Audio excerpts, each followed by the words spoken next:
ठंडी हवाएं वहाँ पहाड़ों पर चलती हैं तो दिल्ली की ठंड बढ़ती है। तो इसलिए बहुत सारी चीज़ें हैं जो उत्तराखंड में शुरू अगर नहीं होंगी तो दिल्ली तक, देश के बाकी हिस्सों तक नहीं पहुंचेंगी। पहाड़ों की जवानी, पानी, सब कहा भी जाता है ऐसे भी कि वहाँ के काम नहीं आती हैं, काम आती हैं बाकी इलाकों की। तो इसीलिए अतिरिक्त स्वागत है आपका और आभार है कि आप आए हैं। उत्तराखंड चुनावों से पहले आपसे बात हुई थी, आपने दावे किए थे बहुत सारे, और आज मुझे लगता है कि हम आपसे उन सभी सवालों को वापस रिविजिट भी करेंगे, लेकिन उससे पहले बड़ी नई नई चीजें भी धामी जी आपने शुरू कर दी हैं वहां पे। ये धर्मांतरण को लेकर, ये सिविल कोड को लेकर, ये क्या कोई मतलब उत्तराखंड जैसे राज्य में ये क्या चल रहा है? मतलब उसके बाद देखा मैंने बीजेपी के और भी राज्य सिविल कोड की तरफ गए कि उसके लिए कमेटी बनाई। सबसे पहले तो आपका और सभी का धन्यवाद, सभी को प्रणाम। देखिए, जहाँ तक समान नागरिक संहिता यूसीसी की बात है, ये हमारा कोई चुनाव का एजेंडा नहीं था, न ही कोई वोटों की पॉलिटिक्स थी।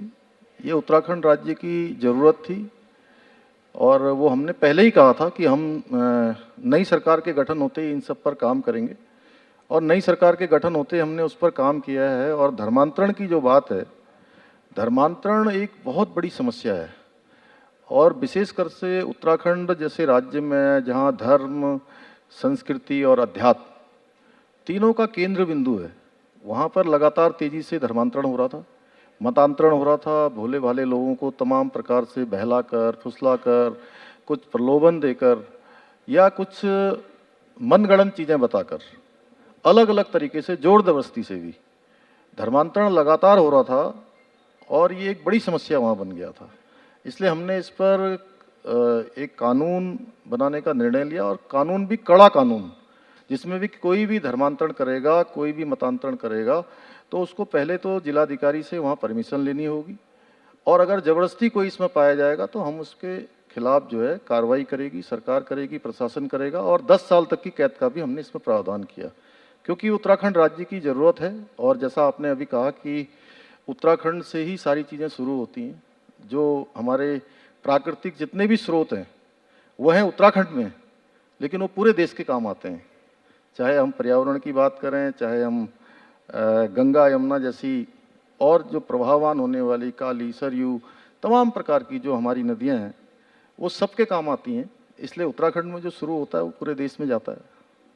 मतलब आप कह रहे हैं कि इसमें कोई पॉलिटिकल पोस्चरिंग नहीं है? नहीं, बिल्कुल नहीं, इसमें पॉलिटिकल कोई बात नहीं है, और ये समाज हित में, राष्ट्र हित में, हमारे राज्य के हित में। पर ऐसा लग रहा है कि पुष्कर सिंह धामी दरअसल धर्म रक्षक धामी बनना चाहते हैं। नहीं, ये समय की आवश्यकता है, इसमें कुछ बनने की बात नहीं है, मैं तो कुछ करना चाहता हूँ। पर ये सिविल कोड समझाइए धामी जी, कि सिविल कोड को लेकर जो कमेटी बनाई गई, बाकी राज्यों में भी फिर भारतीय जनता पार्टी ने शुरू किया है ये, और एक तबका है जिसे लगता है कि ये हमारे विरुद्ध हो रहा है, जो ये बहुसंख्यक समाज के लिए आप लोग करना चाह रहे हैं, और बाकियों के धर्म में दखल अंदाजी होगा ये। देखिए, ये किसी के खिलाफ नहीं है। ये चूँकि जब हमने इस पर शुरुआत की थी तो 12 फरवरी 2022 को हमने संकल्प लिया था कि नई सरकार जैसे ही गठित होगी हम इसके लिए एक कमेटी बनाएंगे, और वो कमेटी सबसे बात करेगी, स्टेक होल्डरों से बात करेगी, जन संवाद करेगी, लोगों के बीच में जाएगी, सबके विचार लेगी। और इसके पीछे हमने जो कारण दिया था, और उत्तराखंड राज्य की जनता के सामने हमने ये आम चुनाव से पहले ये बात रखी कि नई सरकार के गठन होते ही करेंगे, और इसमें उत्तराखंड की जो देवतुल्य जनता है उसने भी अपना मैंडेट दिया, उन्होंने अपना आशीर्वाद दिया कि नहीं, ये ठीक काम है। और दूसरा, इसके पीछे जो हेतु था, जहाँ गंगा और यमुना जैसी नदियाँ, मैंने पहले ही कहा, और देवभूमि, जहाँ हमारे यहाँ पर चारों धाम हैं, देवस्थान है, वनों से आच्छादित है, नदियों से आच्छादित है, और 2-2 अंतर्राष्ट्रीय सीमाओं से लगा हुआ प्रदेश है। इसके साथ साथ प्रत्येक परिवार से कोई न कोई सेना में, अर्धसैनिक बलों में, देश के किसी न किसी स्थान पर अपनी सेवाएं दे रहे हैं।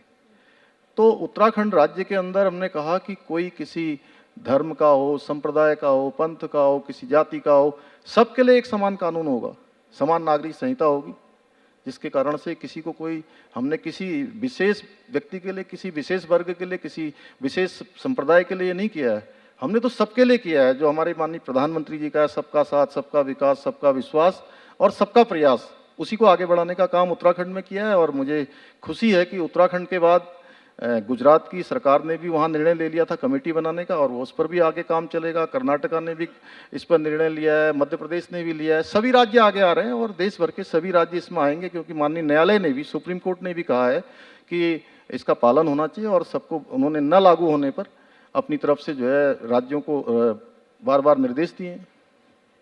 अभी हिमाचल प्रदेश, गुजरात के चुनाव संपन्न हुए हैं, नतीजे आए हैं। हिमाचल प्रदेश में भारतीय जनता पार्टी गई थी उत्तराखंड की ही तरह रिवाज बदलने, पर वहां पर संभव नहीं हो पाया। हालांकि वोट परसेंटेज मैं मानती हूं कि आपका 1% से भी कम डिफरेंस रहा कांग्रेस से, लेकिन रिवाज नहीं बदला, ये सबसे बड़ी हकीकत है। रिजल्ट ही देखा जाएगा, 1 रन से हारें चाहे आप 100 रन से हारें। उत्तराखंड ने ऐसा क्या किया था, आप लोगों ने ऐसा क्या किया था कि आपकी सरकार रिपीट हो पाई थी और वो रिवाज टूटा था? देखिए, मैं चुनाव से पहले, मुझे लगभग 6 महीने पहले मुझे ये दायित्व मिला। मैं तो माननीय प्रधानमंत्री जी का, हमारे गृह मंत्री जी का, राष्ट्रीय अध्यक्ष जी का, राष्ट्रीय नेतृत्व का, सबका मैं धन्यवाद करता हूं कि मेरे जैसे सामान्य कार्यकर्ताओं को उन्होंने ये जिम्मेदारी दी। और जो प्रधानमंत्री मोदी जी ने जो काम उत्तराखंड के अंदर किए थे, या जो उनका विजन था, हम उनको जन जन के बीच में ले गए, और उत्तराखंड की जनता ने हमें अपना आशीर्वाद दिया, समर्थन दिया, और आगे काम करने का आशीर्वाद देकर एक इतिहास बनाया। और जो एक मिथक था उत्तराखंड में कि एक बार भाजपा, एक बार कांग्रेस, वो ख़त्म कर दिया और नया इतिहास बना दिया।